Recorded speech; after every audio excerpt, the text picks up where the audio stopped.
Welcome, shareholders. I hope you're having a great day wherever you are. Happy New Year. And we're so excited for 2025. If we haven't met before, I'd like to introduce myself. I'm Desiree Jackson, and I am Sealaska, or as I like to say, your Vice President of Administration and Outreach. And it's such an honor to be speaking with you today. I don't want to take up too much of your time, but I am going to go over a couple of logistics before I introduce our esteemed speaker today. And just to give you a little bit of background as we move into 2025, we are so dedicated to helping shareholders understand what it is, who we are to be Sealaska shareholders. And just a quick note that um, I'm coming to you today as a descendant shareholder. My dad has gifted me in his passing his landless shares, and I am so honored to be carrying on his legacy as well as to have descendant shares of my own and to see my adult children have their shares. It's a big deal. And so today, as we learn and we talk about the Alaska Native Claims Settlement Act and Sealaska, it's a real honor to come to you as a descendant and to share this information, and also to have Maddie join us as a descendant as well. Our biggest growing shareholder base is of descendants, and we are at nearly 27,000 shareholders today. So it's important for us to understand our history and to be engaged shareholders, so that we can continue to inform the generations around us and after us. Um, I did want to talk a little bit about how today's going to work. So we have Maddie, who's joining us as our speaker, and she'll present for about 45 minutes, and then we'll get into question and answers. And just as we're welcoming you, we've got our chat feature on. As she goes to present, we'll go ahead and pause that chat feature so that we can really pay attention to what she's saying. But that doesn't mean we're not keeping those lines of communication open so that you can ask your questions. And so as she's speaking, if you have questions, we have a question box there. Please fill it out and send your questions, get them in the queue, and that way she can answer them as she's done presenting. At the very end, we will go ahead and give out some of our cash and gift card prizes, and they're in varying amounts. So just hang with us until the end, and we'll get those off to you. And just as a side note, I can't help myself. I'm really excited to let you all know that as of this evening, we will have 48 of our internship and fellowship opportunities posted for the year 2025. If you are a college student or you know one, please forward these opportunities to them. I'm excited to let you know that we have different opportunities all over the nation and now in the globe. We have 10 opportunities in London and Ireland this year. And it's an exciting time to be part of Sealaska. And so, with that said, I want to switch gears now and really just wa welcome and honor Maddie Soboleff to this presentation. And I'll go ahead and jump off screen and pass it over to her. And um, thanks for being here, Maddie, and looking forward to what you're going to share today.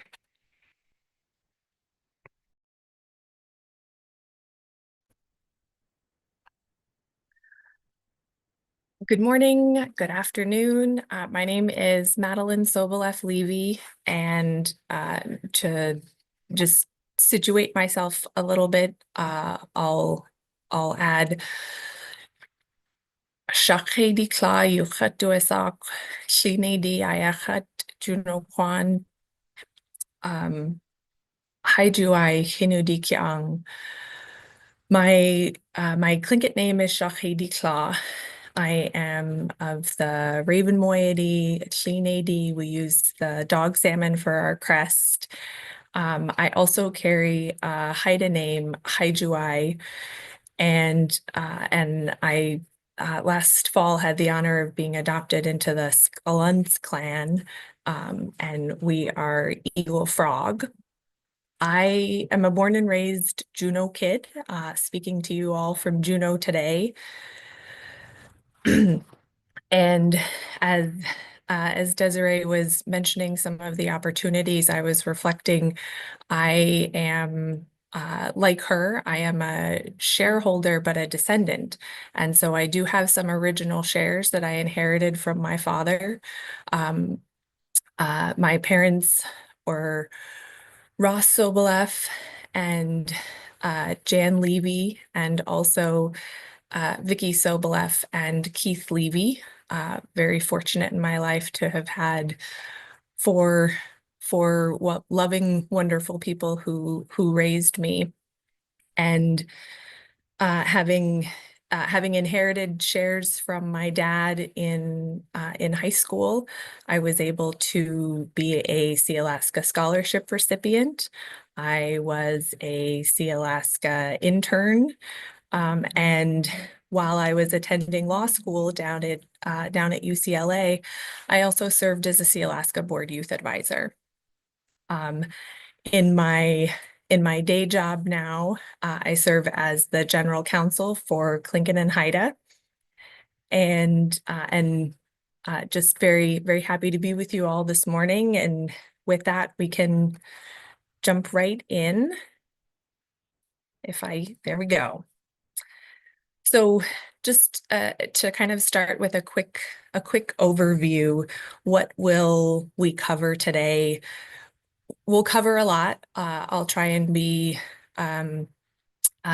and be concise, but also helpfully explain where I can. A number of the topics that we'll talk about today are things that are really worthy of their own lecture or their own seminar and semester of study. In some of these cases, we're going to try and stay at the 10,000-foot level and tell the story of Sealaska. So just to share here, this will come up in a little bit, but here is a photo from, I believe it's the early 1900s, of the Alaska Native Brotherhood. And these are some of the folks who really uh, helped carry the story of Sealaska from its early days. So speaking about an Alaska Native corporation, I have been learning about Sealaska, learning about the Tlingit and Haida people for most of my life, and it is very hard not to begin with what is essentially one point in time on this timeline of time immemorial. And Alaska Native Corporation, like Sealaska, it exists and comes out of the indigenous cultures, the indigenous communities that we have here in the Pacific Northwest. So our people, the Tlingit, Haida, and Tsimshian, or the Tlingit, Hadas, and Tsimshian, are three distinct communities, three distinct cultures. They all have their own language, but they also share a lot of cultural values with each other.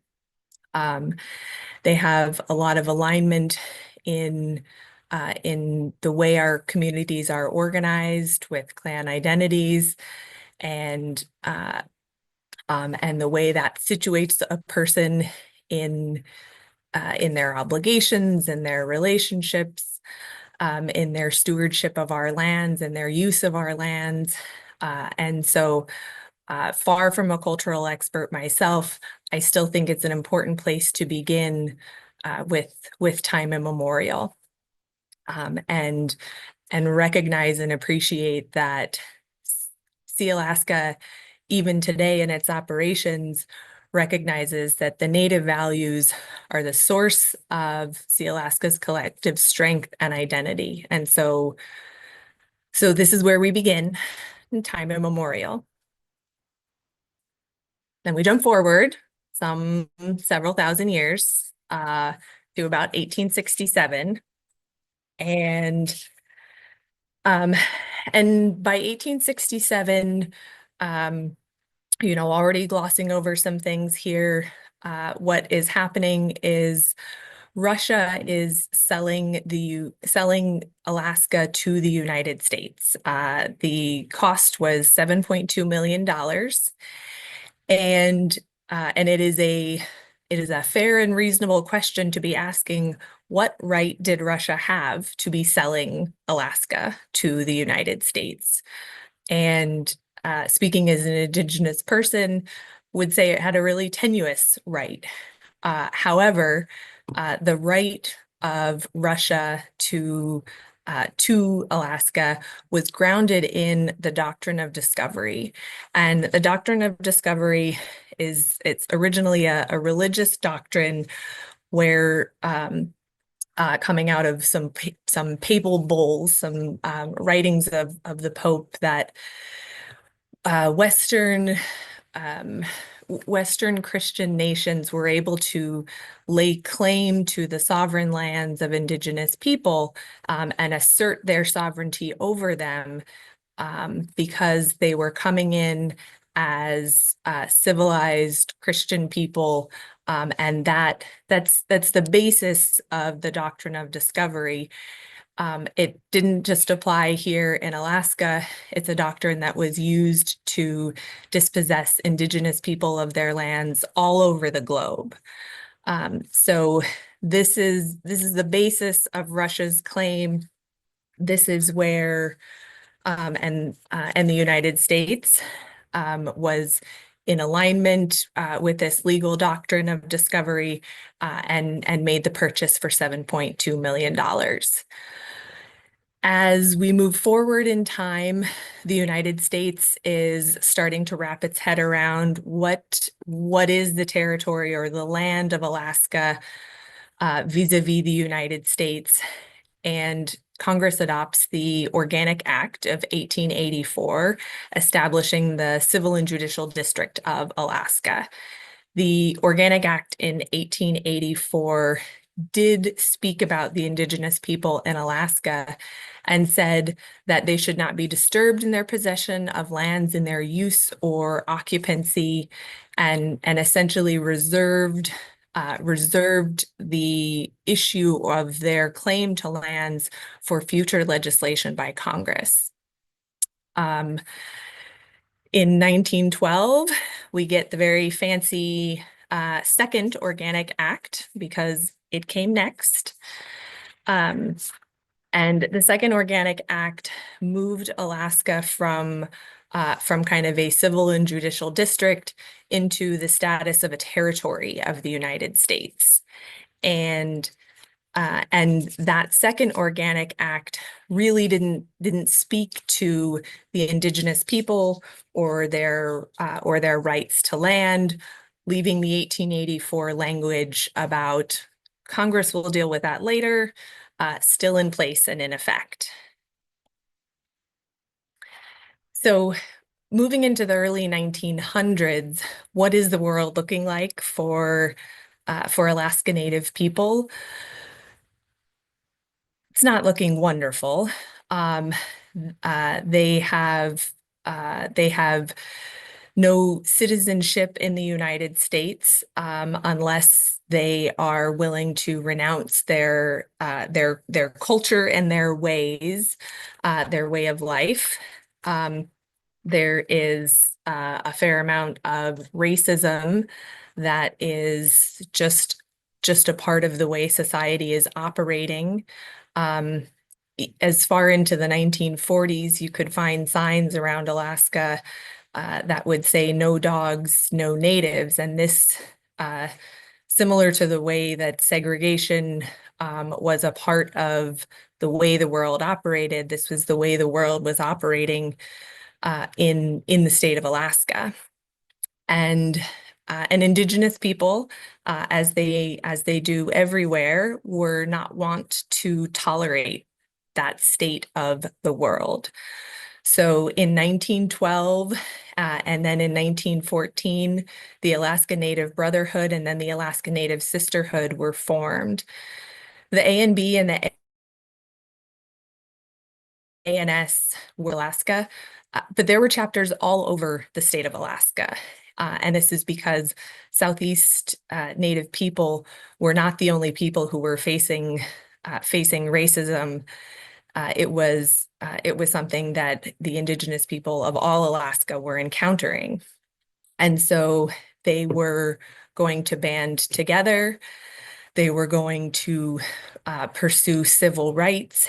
And civil rights is certainly what the ANB and ANS are known for today.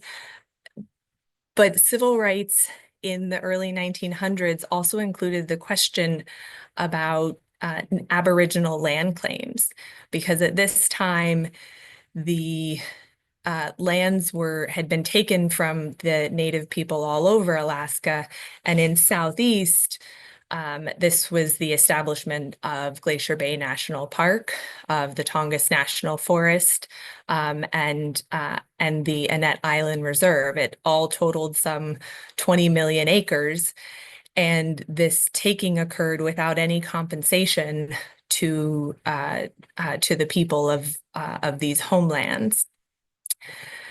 So the ANB and ANS were pursuing civil rights matters for Indigenous people across the state, and they were discussing what should be done about the Aboriginal land claims, what should be done about this land that was allegedly sold by Russia, now in possession of the United States, and just continues to be getting parceled off to other people.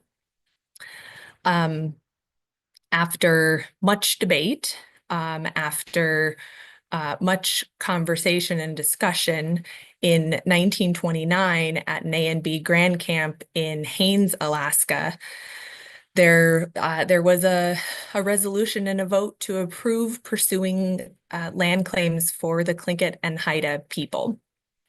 And there was then a little bit of wrangling, because while the Tlingit and Haida people were ready to pursue a land claims case, the Court of Federal Claims, which is the court that would hear and adjudicate that issue, only has jurisdiction over cases, in this instance, filed by tribes.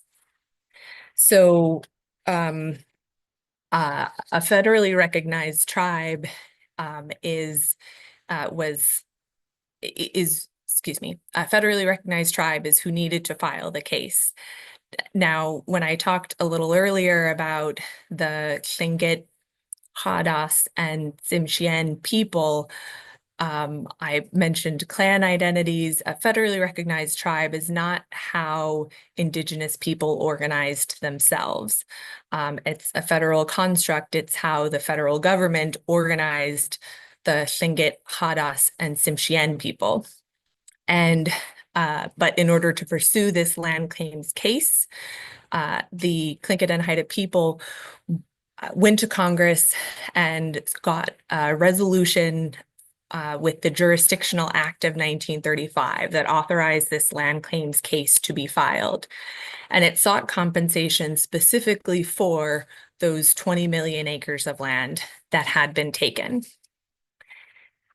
Now, at this point in time, we've transitioned our tale into the federal court, and federal court is a part of the federal government. So we're going to slow things down, and things are just moving through the federal court system at the slow pace of the federal government. And while the case is wending its way through, in 1958, there's another significant development for Alaska. Alaska moves from status as a territory to into statehood. And in the United States, when an area becomes a state, you are entitled to statehood lands. Here in Alaska, that was going to be some 104 million acres of statehood lands. Quickly on the heels of that, though, Tlingit and Haida wins their land claims case. And so this conversation that had been going on in the state of Alaska about what sort of claim to this whole territory do Indigenous people have, not just in Southeast, but all across the state. It stopped being a legal theory and it became a legal reality that Indigenous people could have their Aboriginal land rights validated and compensated for the taking of those lands in 1959. Originally, more than $15 million was awarded to the Tlingit and Haida people, but on appeal, that amount was reduced to 7.2 million, excuse me, $7.5 million. So at this point, the state of Alaska's ability to select their statehood lands is getting a little more difficult, and they have some real legal hurdles to navigate. And as that is happening, the rest of Alaska is getting very organized about Aboriginal land rights. Again, no longer just an untested, unproven theory. Aboriginal land rights are real, they are compensable, and Alaska Natives across the state come together to form the Alaska Federation of Natives. The big charge of AFN at the time was the pursuit of Aboriginal land claims. And in 1966, at their first convention, they recommended that then Secretary of the Interior, Stuart Udall, put a freeze on the selection of any lands across the state of Alaska until the matter of Aboriginal land claims was resolved. They further recommended that there be a resolution to Aboriginal land claims across the state. And they finally recommended that that resolution for land claims must include consultation with the Indigenous people of Alaska. You can't settle these issues in a vacuum, Congress. You're going to need to work with the Indigenous people whose rights you're going to speak to and settle. AFN was immediately successful with that, and the so-called Udall freeze was imposed. This fully prevented the state of Alaska from selecting their statehood lands. And in 1968, things leveled up one more time because oil was discovered on the North Slope. Now, at this point, there is a real economic urgency to be addressing Aboriginal land claims so that a pipeline could be built, so that Alaska could be using these resources, so that development can occur. The stakes are now very high. And while these conversations are going on, there are questions coming up about Southeast Alaska's participation in the settlement of Alaska land claims. Now, what I mentioned earlier was that Tlingit and Haida won their land claims case and was going to receive compensation for the lands that were taken. But that was not all of Southeast Alaska. So the rest of Southeast Alaska, where their Aboriginal title was still validated by the Federal Court of Claims case, that land had not been compensated for yet. But as the stakes were high, as the pressure was very real, this question was coming up. And I really want to make sure to pause and recognize Emil Noddy. Emil Noddy is a Koyukon Athabascan man. He was the first president of the Alaska Federation of Natives. And as these conversations were happening, the stakes were high. Emil Noddy is well known to have been the deciding vote to keep Southeast Alaska in the Alaska Native Claims Settlement Act conversations and discussions. And while I think there were a lot of considerations that went into that vote and that position, it also, among other things, drew upon the idea that AFN was founded with, that Alaskans are strongest standing together. And so we just want to recognize and appreciate, even today, Amalnati for standing with Southeast Alaska in the settlement of Aboriginal land claims across the state.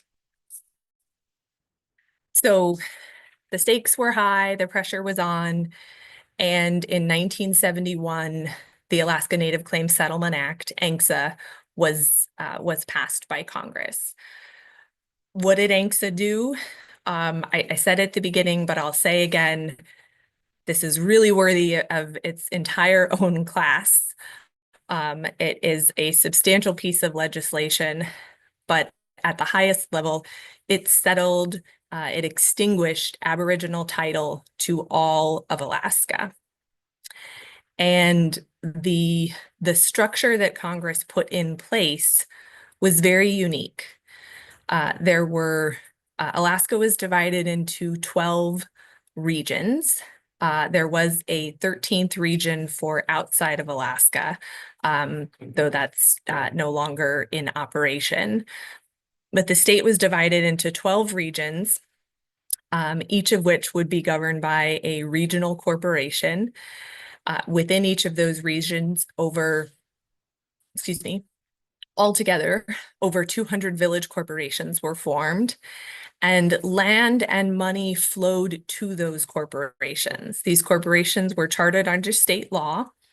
They were all together to receive 44 million acres of land, $1 billion, and the land was going to be held in fee simple. The shareholders for these corporations would be Alaska Native people. Now, would be specifically Alaska Native people who were born by the enactment date of ANCSA, who were at least a quarter Alaska Native, and they would receive 100 shares.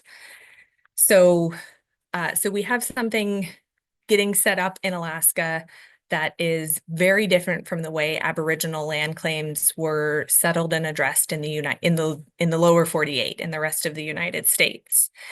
And in the rest of the United States, when Aboriginal land claims were settled, when they were recognized as Aboriginal people to having title to land, the compensation and/or land would flow back to the then federally recognized tribe. Here, the corporations were set up, they were given the resources and the charge to be the economic engines for Alaska Native people, but they were severed from the existing tribal governments.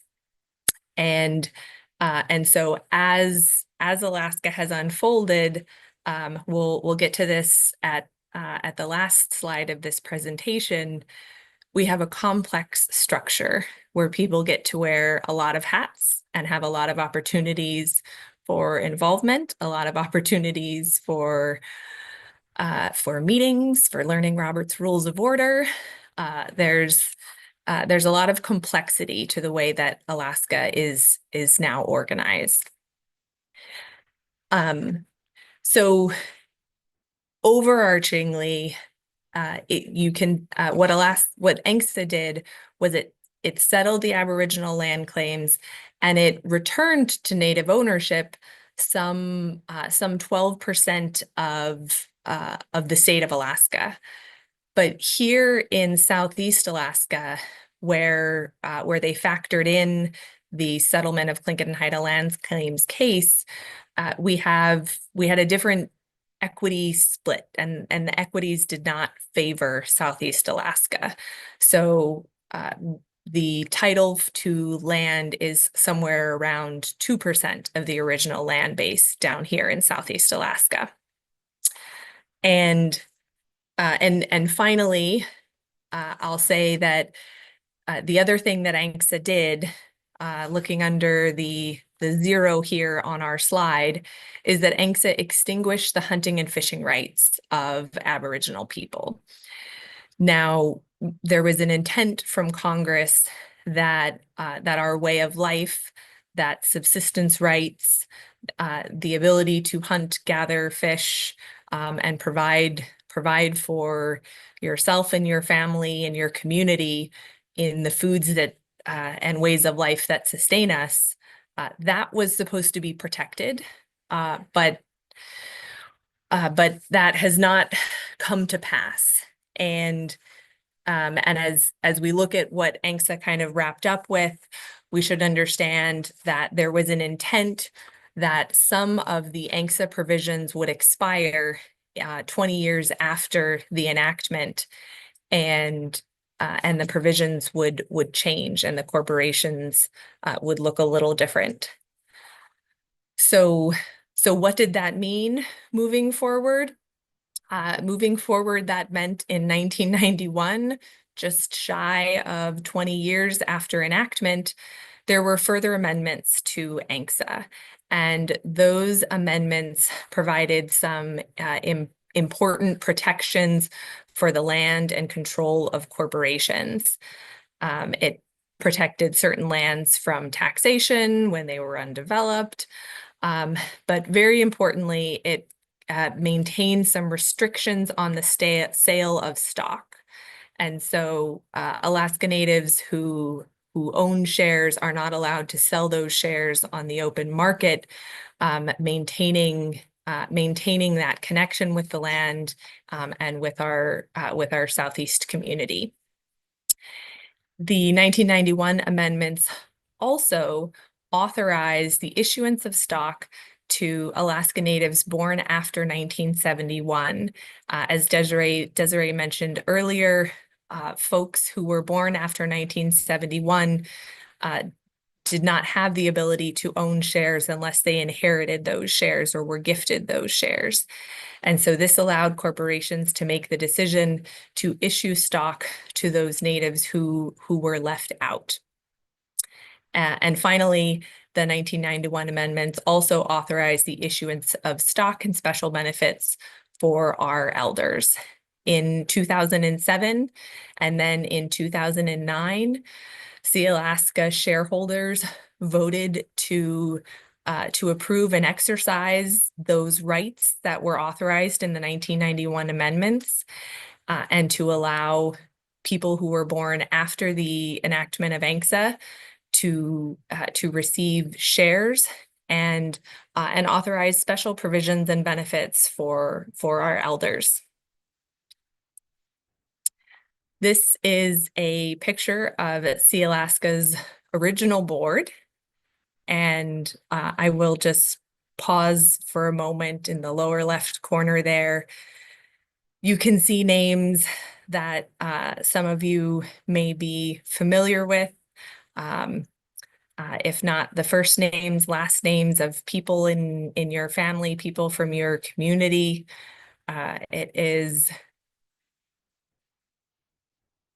These are the forebearers of Sealaska and the people who stepped up to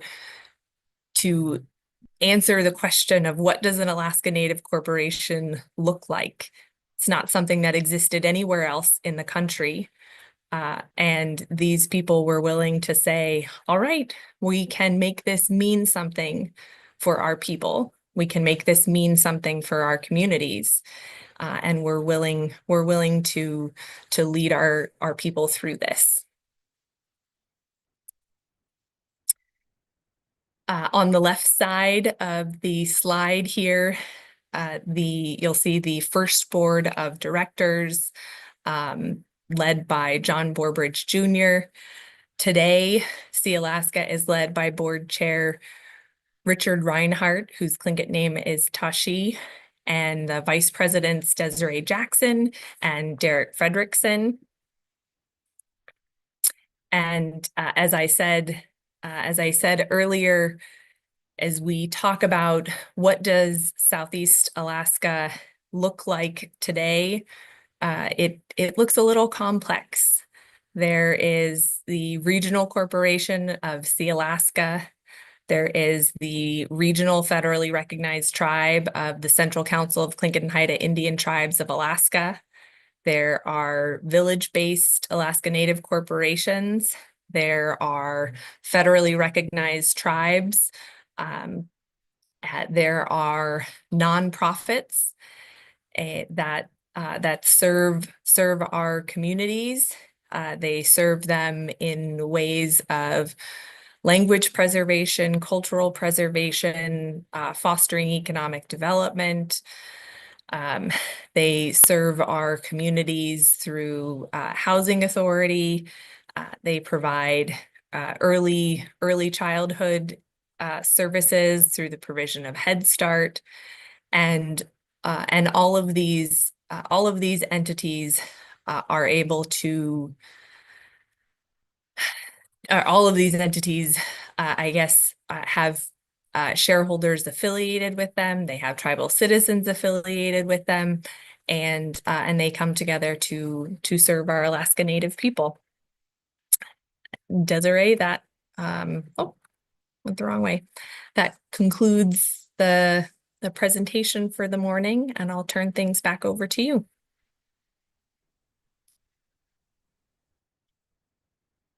Thank you, Maddie. That was very powerful. I actually learned a lot. And if you guys out there in virtual land don't know, Maddie and I are actually in the same room. So we're coordinating between our Zooms and our microphones. But yes, we did have a lot of very appreciative shareholders commenting and thanking you for this information. It's powerful for those of us who don't understand all those different layers and all those different ways that we identify ourselves. So Guneshish again. I have been, and the team has been compiling questions. And so I'm going to pull up our questions here and get to those in a second. Did want to let folks know that any questions that you submitted during the presentation that aren't directly related to this topic, give us a couple days and we'll answer those questions as well. It usually just takes us a day or two to get those answered for you. But let me see if I can open this again and get to these first couple questions. So one of the questions that came in are, how did T&H win their land claims case?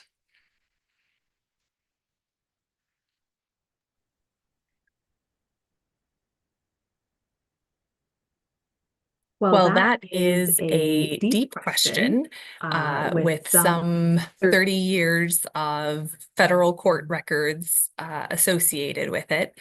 But what for an Aboriginal land claims case, what a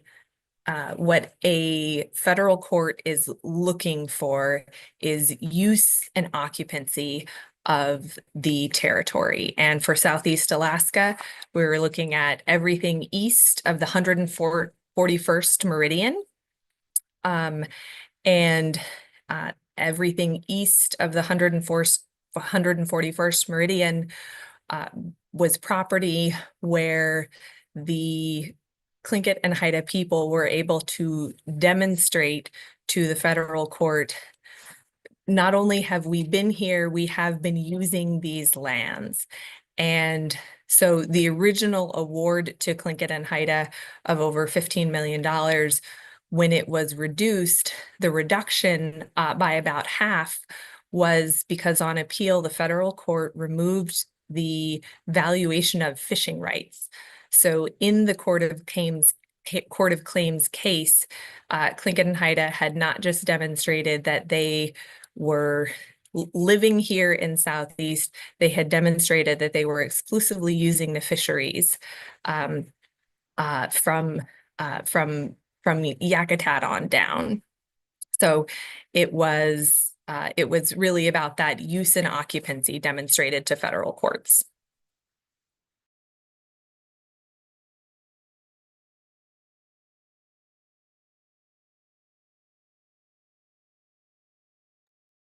Okay, great. And we've got a nice list of questions that are developing. And so the next question that we've got is who authorized this legislation, ANCSA?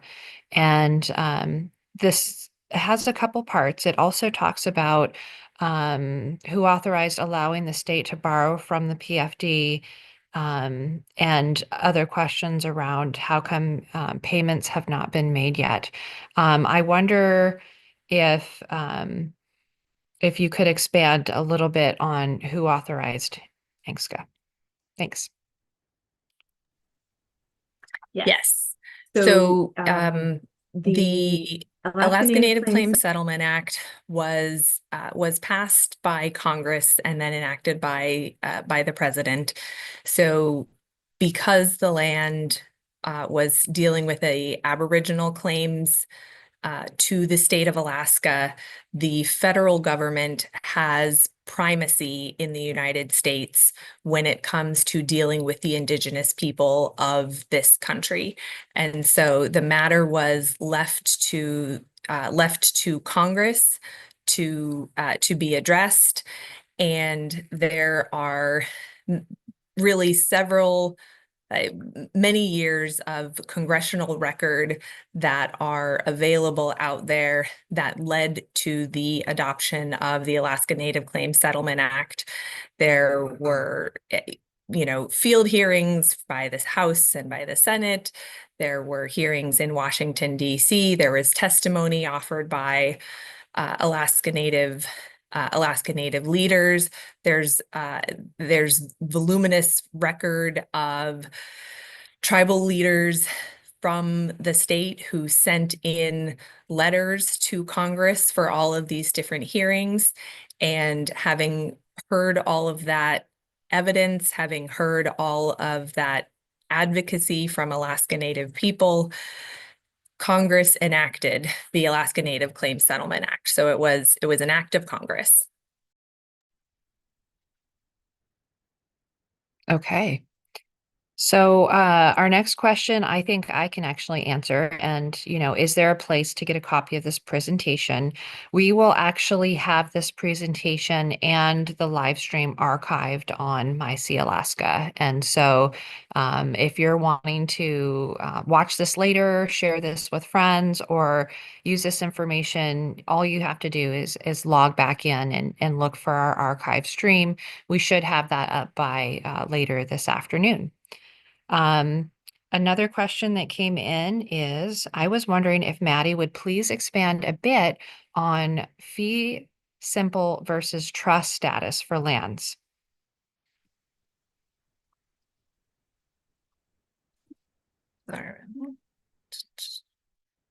Yes, happy to. So in the lower 48, when the federal government was setting up reservations for Indigenous people, the federal government has taken a lot of different approaches to how it has dealt with the Indigenous people of the entire country. But one of them was to really push the Indigenous people onto reservations, smaller tracts of land than they originally inhabited and used and occupied, giving them finite and distinct borders. And when the federal government did that, it put reservation lands in trust. And that means the federal government holds title to the property, but holds that title in trust for the Indigenous people. So when people say trust status, that's what that means. It means the title to the property is actually in the federal government's hands, but held in trust for whoever is the designated recipient or beneficiary.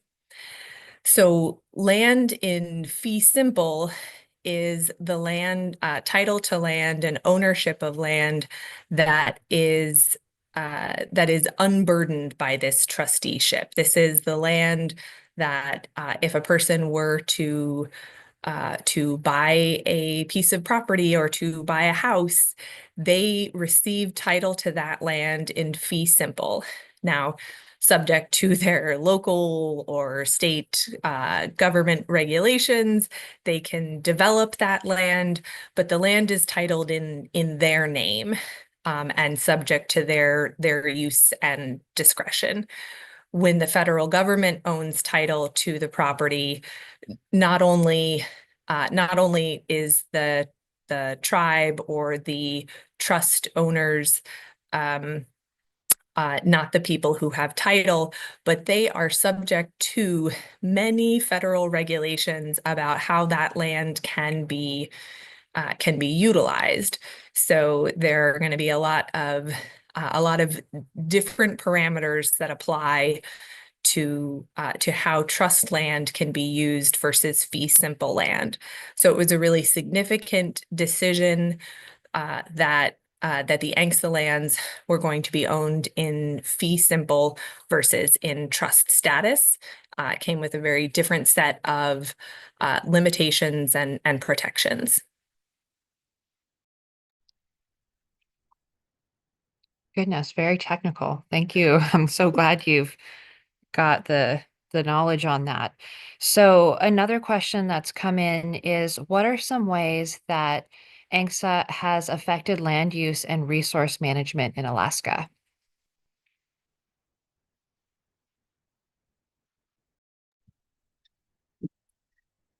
I think this is a question that starts to move into some questions about values. And I think the way that Alaska Native corporations across the state have stewarded their lands, I think has been an evolving, or I should say maybe just an evolution. And the original charge, as I mentioned with the adoption and enactment of ANCSA, was that these corporations would be economic engines for Alaska Native people. Um, Not only did corporations receive title and fee simple, they received subsurface rights. And this is a little unique in the settlement of Aboriginal land claims across the globe. And and so there were a lot of opportunities for early management of Alaska Native Corporation land to be developed and to be utilized for the financial benefit of the Native people, the shareholders of the corporations. And I think over the years, the way that Alaska Native corporations have continued to utilize the lands that they steward has changed and evolved. And for Sealaska, I think more recently, you have seen a change from across 50 years from some clear-cut logging to the carbon credits program, which I will say I am not an expert in, and so I would pass it back to Desiree if there were any real carbon credit specific questions. But I think there has been an evolution in how Alaska Native corporations have utilized their land and chosen to steward those lands.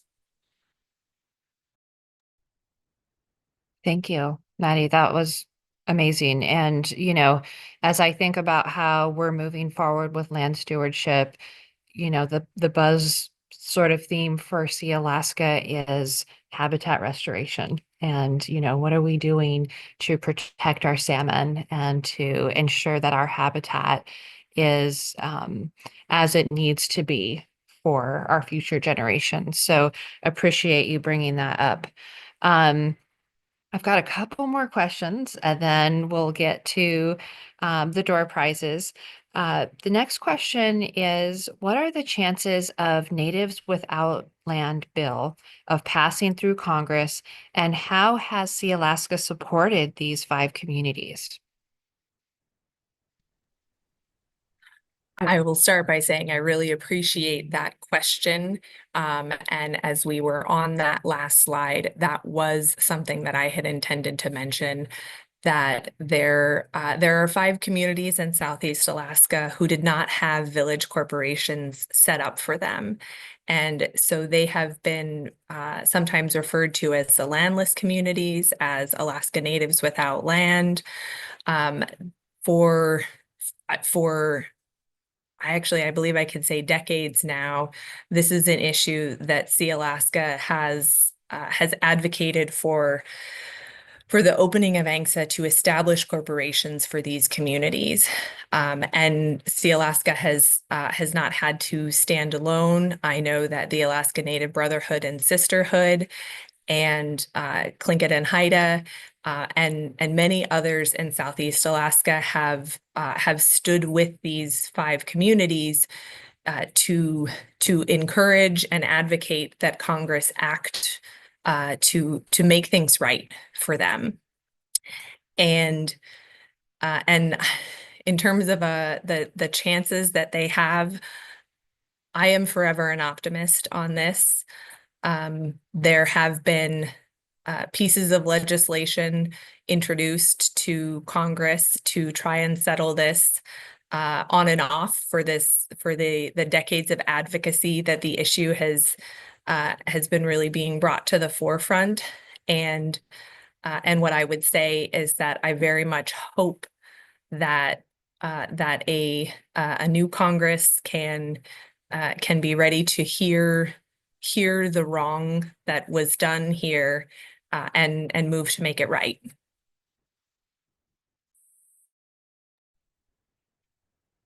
I appreciate that update. And, just to add sort of, what is Sealaska doing? I want to assure shareholders that in every step of the way, we are behind a lot of the initiatives for our landless, and our current chair of the board, Richard Reinhardt, and several others are oftentimes in DC meeting with the legislator and pushing this as hard as they can. And so it's my understanding that, as we go into this next Congress, the landless legislation has gotten closer, from that last Congress than it ever has before. Markups have been made, and there's just a few things that seem to be standing in the way, and one of them is our Senator Cantwell. And it's taken a lot of advocacy, but we've gotten to this point and we're continuing to work on it. And you'll see us at various events, informing folks, and also, leading the way in the community conversations that are happening across Southeast of, what happens next when this legislation does pass? What does that mean? And what do we do, and how do we support each other through even more change? And so I'm excited. I know that day is coming. I can see it, and I'm proud to be, part of Sealaska and moving this initiative forward. I'm going to go back to my sheet here and look at some of these questions. I think that for the most part, we've answered a lot, but I do want to get to this one last question, which is very general, and it's, what are some of the next steps? What can we expect next?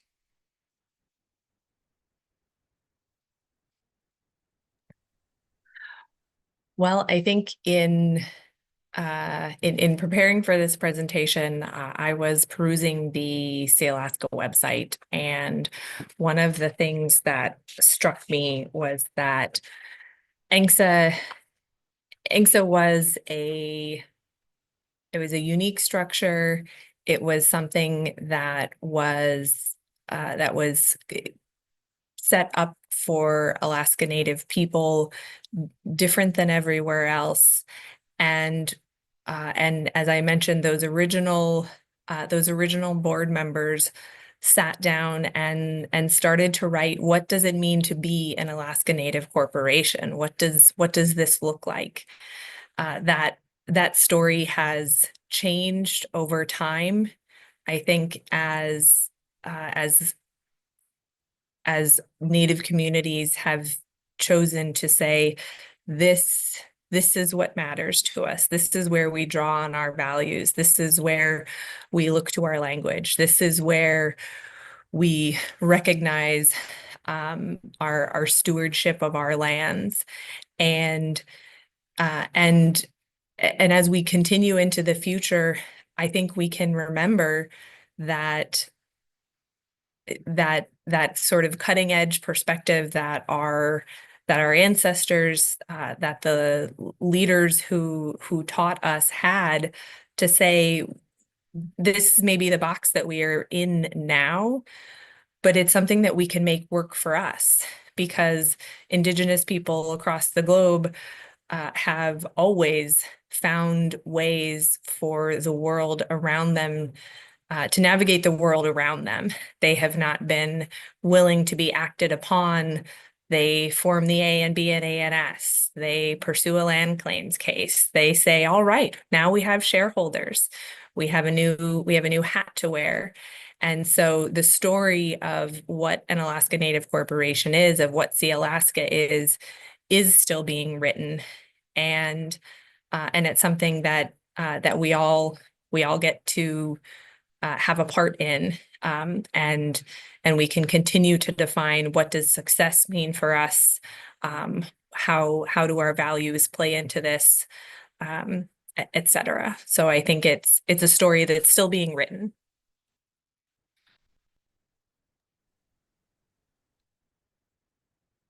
Thank you. Wow, that's powerful. We're all part of this history, and I see questions still coming in, but we are really quickly running out of time. I just want to assure shareholders that, as those questions come in, we're not going to forget about them. We'll keep having that conversation and we'll answer via email. Again, I want to remind you that that question email is always open for you, not just during our live sessions, but anytime that you have a question for Sealaska, drop us an email and we'll get back to you. Give us a call or reach out any way that works for you. Um, I do want to let you know, as shareholders, this is the first part of a really engaging series for 2025. We'll have a lot more information for our shareholders to come. Really, this year is about how to understand who Sealaska is, what our programs are. And so I believe as we go into our next virtual session, we're shooting for a virtual session in March, and we're just looking at a very powerful 2025 to engage shareholders. With that said, I know you're all waiting to hear about who has won those prizes. And so I've got the list in front of me, and the first prize we have is for a $50 SHI gift card, and that's going to shareholder Karina Valdez. And we'll go ahead and look at your address and get that sent to you. We have another $50 SHI gift card, and that's going to Renelle Hinchman. Congratulations.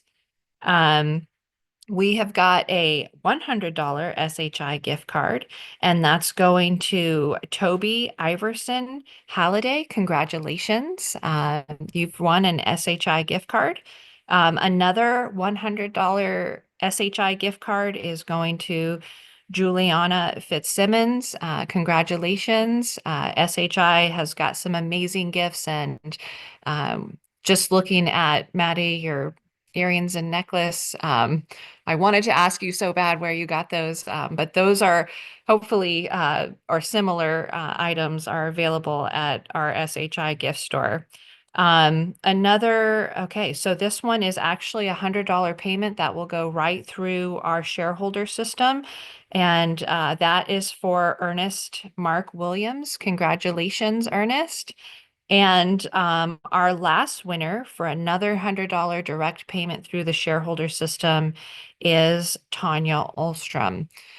Congratulations to our shareholders. I hope that you found this information helpful. I just again want to honor our speaker, Maddie. It was such a joy to have you here today. And I hope you all enjoy the rest of your week and a happy new year.